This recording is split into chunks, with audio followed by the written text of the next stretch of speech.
તો સમગ્ર રાજ્યભરમાં વરસાદ નોંધાયો છે ત્યારે પાવાગઢ ડુંગર ઉપર પણ વરસાદ નોંધાયો છે। ભારે વરસાદ પડતા પગથિયા પર પાણી વહેતા થયા હતા।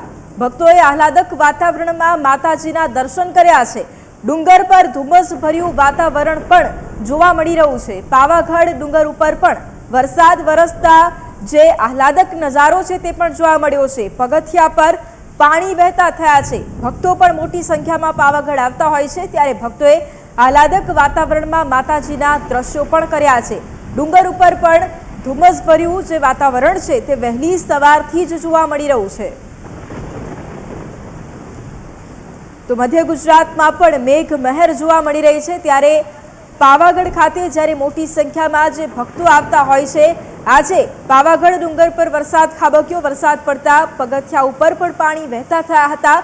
ભક્તો છે ભારે વરસાદના પગલે પણ માતાજીના દર્શન કરવા માટે આવ્યા હતા। આહલાદક વાતાવરણમાં ભક્તોએ આજે વહેલી સવારથી જ માતાજીના દર્શન કર્યા છે।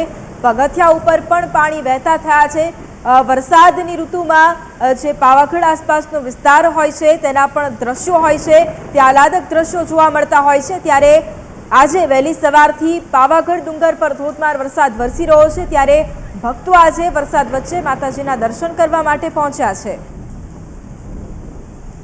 સંવાદદાતા દશરથસિંહ ફોન લાઈન પર છે। દશરથસિંહ, એક તરફ મધ્ય ગુજરાતમાં ધોધમાર વરસાદ વરસી રહ્યો છે, પાવાગઢ ડુંગર ઉપર પણ ધોધમાર વરસાદ વરસ્યો અને આહલાદક વાતાવરણ પણ જોવા મળ્યું। અત્યારે વરસાદને લઈને શું સ્થિતિ? ભક્તો ખાસ મોટી સંખ્યામાં પણ આવી રહ્યા છે।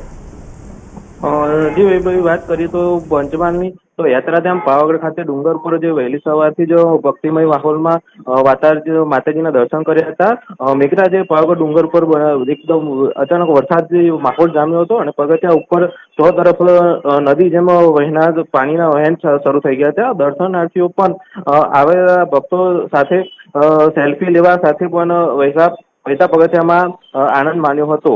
હાલ ડુંગર ઉપર વાદળોની પવનમાં છુપાયેલો હોય એવા ગાઢ ધુમ્મસવાળું વાતાવરણ જોવા મળી રહ્યું છે। જી આભાર દશરથસિંહ તમામ જાણકારી માટે।